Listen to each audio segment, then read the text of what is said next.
hypocritical friend stayed with me last night. She turned up after 10.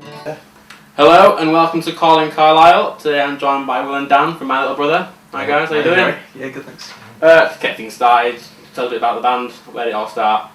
It started with me. I was recording songs in my bedroom, and basically they started getting attention on, well, airplay on Six Music and stuff, and thought, right, this needs to be a band. And I played with Dan before, so we just got a band together, basically. Natural. Yeah. Well, I met Will years ago at open mic night at the Source Cafe in town, and we'd been playing together for ages, just doing covers and things like that every now and again. And he'd just be like, "Oh, do you want to come and do this and do that?"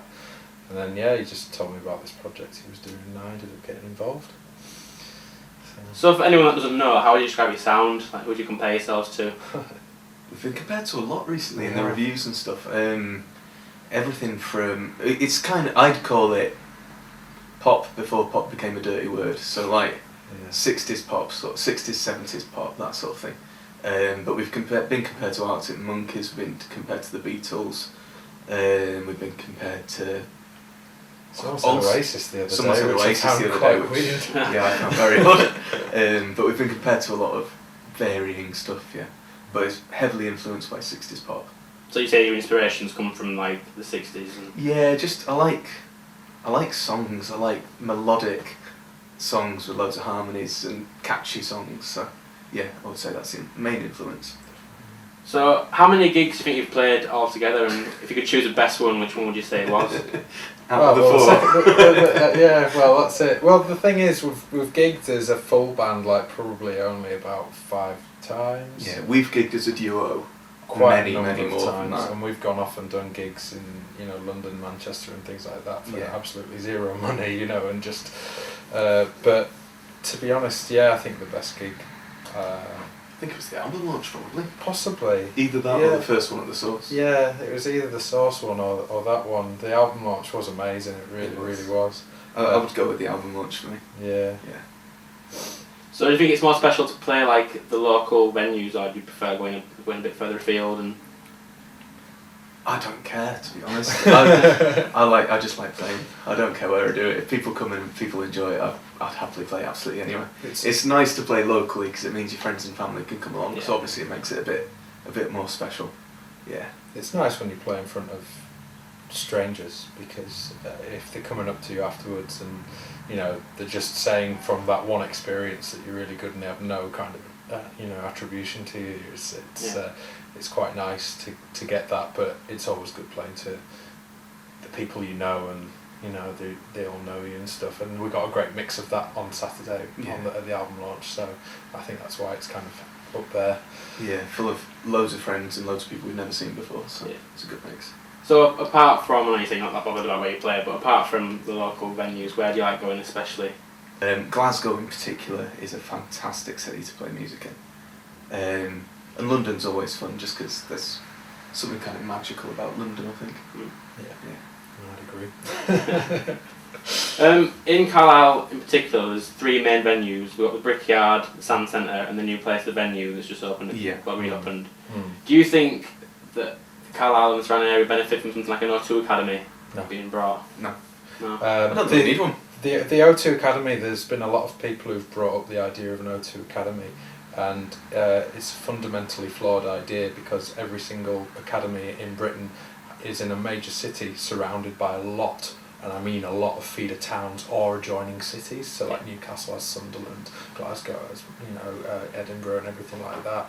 And it is just it just wouldn't work because you wouldn't get everyone going on a weekly basis. I mean, there's been some great bands in the venues around here. Like recently, they had some really good stuff on the Brickyard, and it wasn't even sold out. And so if they can't do that, then why bother bringing O2 into the equation? And the guys at the Brickyard are always trying to get bigger bands in. It's just Newcastle pulls them away. You mentioned a few local bands playing at the Brickyard and that. Would you like to give a shout out to any in particular? The boys at Jakarta Club, who were here Jakarta just the Club. other week, apparently. Yeah, see them all the time. We'll be seeing them at Kendal Calling. They're always good. Beachmaster. Absolutely love Beachmaster. And the boys in the Lucid Dream as well. And Lucid Dream. We Are Quasars. Yeah. Who else? There's loads. There's loads. BVP. Yeah. Yeah. Loads. Woman's Hour. They're not Carlisle, but they're Woman's Kendal. Hour. Yeah, they were good. They're amazing. Moving Magnets. Moving Magnets. Blind Fiction. See there, you asked for one. Yeah, sorry. Well, we like them all. There's so there's many really good kind of local talented bands, and there are a lot of. We'd be remiss to not mention them all. And we've probably forgotten some there, to be honest. Bound to have done. Why do you think Cumbria is doing so well with music at the moment? I mean, like you said, so many bands there. Like there's more still around. Why do you think it is? I think. Well, I don't know. Yeah. I think it always was. I think there've been an awful lot of very, very good bands around. And maybe there are more now. I think now you get more of an opportunity to hear them with things like BBC Introducing in Cumbria is doing wonders, Carlisle Music City is doing wonders, all of the venues, the Brickyard and everything, they're doing a lot to promote local bands. And I think the large student population now are paying attention to local bands around here more. Well, we're here, and I've been in bands around here for a long time and we've never been asked to do anything before. I think people are just a bit more interested in not massive bands, just local bands and what's going on in the nearby area, really. Plus there's been a lot more platforms opened up to people to play, not just at venues, but festivals as well. You know, up until recently we had Cock Rock and Soulfest, which aren't on this year, but then you've also got Calling, who have thrown us a bone this year, and they're throwing a lot of local bands an opportunity to play in front of really big crowds. And I think that, as well as the access to music and digital and all that kind of stuff, has improved the opportunities for local bands to be heard and to get recorded as well, which used to be greatly expensive. Yeah. And is now really cheap too. Record in your bedroom. Yeah. Yeah. Speaking of recording, you recorded your debut album and it got released last week, was it? The week before? Yeah, it was. And it's had some crazy reviews, like comparing it to the Beatles, like you said. Yeah, we got got a 9 out of 10 review on Louder Than War, which is stunning. Yeah. Then we've had great review on Instrumental. We've had good reviews all over the place. Blown away by it. What's it like to be compared to the Beatles? I mean, and the Beach Boys, one of them. At this stage, you kind of take it with a pinch of salt. Exactly. It sounds horrible, but we do melodic pop with big harmonies, so it's a fairly obvious comparison. But having said that, they are two of the bands that have influenced my songwriting the most, so it's great to compare to it. Yeah. You mentioned festivals before. You've mentioned kind of Calling. Yeah. Are you playing any more? Are you going to any? Yeah. We're playing Mighty Booth in Whitehaven in 2 weeks, is it? Bank holiday weekend, end of May. 2 weeks, same weekend as Carlisle Music City. Yeah, Carlisle Music City, Kendal Calling, and we've applied for a few more, so fingers crossed. No word yet, but you never know. So when you're not promoting the album, not doing any gigs, what do you like to chill out? What do you like to do? Just have a bit of fun? You go climbing. I go mountain biking. Climbing, swimming in lakes and climbing. Yeah, and walking around basically. Walking around. Yeah, or going record shopping. It's pretty rock and roll. And things like that. You know, it's usually something to do with music though. Like if I've got a waking minute, you go and do something. You know, read about music or listen to more bands and go and find them, or go to more gigs that aren't your own. I'm always down the Brickyard trying to watch the odd gig and things like that. And just if it's a few quid, just go down. And it's just a good bit of entertainment, and you get to watch people kind of get better and better. It's good. Yeah, I think either music or mountains. Music or mountains, yeah. 2 ends. So who are you listening to at the moment? Who's on an iPod? It's from last year, but Jonathan Wilson's album Fanfare is absolutely stunning. Who else am I listening to? Oh, the new Beck album's wonderful. Really nice. I'm listening to. I was listening to Kurt Vile again today. I usually have sessions with him. Courtney Barnett, who just played a gig in Newcastle, which I couldn't go to. I was really gutted. She's a great Australian singer-songwriter. She's got 2 EPs out. And has some of the best lyrics I've ever heard. She's great. But then others, Mogwai, anything with Justin Vernon on it. So Bon Iver, Volcano Choir, Shouting Matches. And then next week, Black Keys release a new album. Yeah. I'm really excited. There's a obviously. there's a free Black Keys CD on front of Mojo. Yes, I bought the H. I bought went it into today, HMV sorry, the other it's day, literally and I So, if you could have written any song, past or present, which one would it be? I'll answer from both of you. Drive by Incubus. That was like my favourite song when I was a teenager, and I still to this day. You know, it's just it's cheesy, and but I love it, and yeah. If I could have written one song, it would have been that, because it totally made that band. Probably The Only Living Boy in New York by Simon and Garfunkel. Yeah. Absolutely love that song.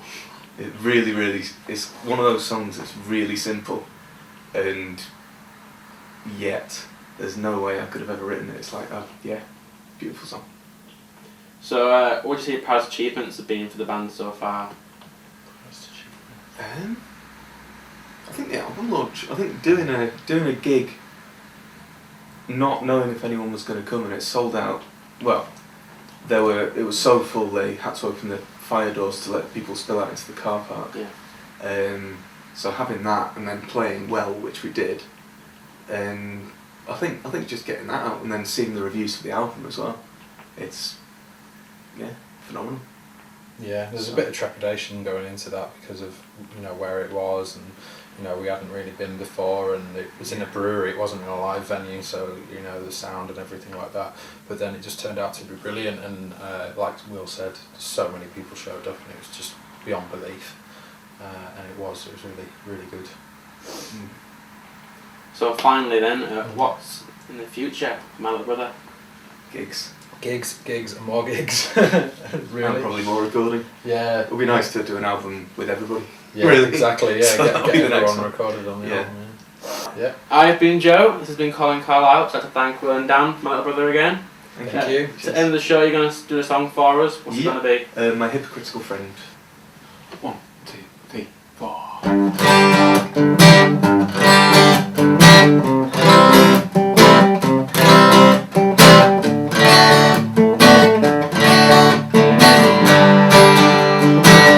Hypocritical friend stayed with me last night.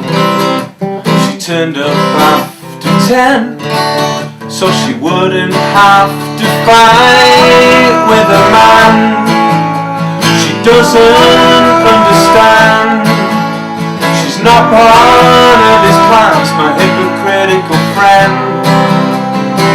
My hypocritical friend does this every week.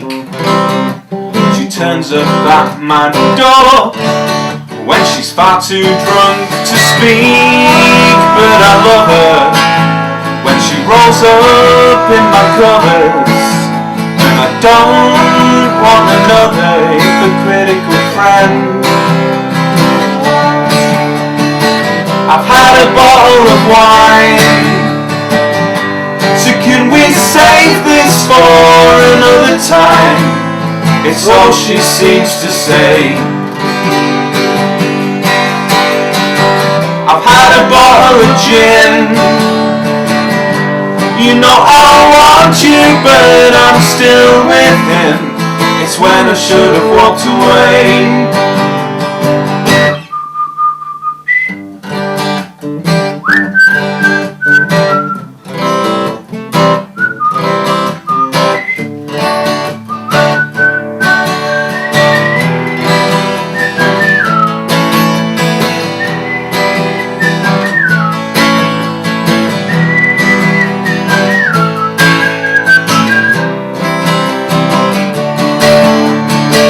I've had a bottle of wine, so can we save this for another time? It's all she seems to say.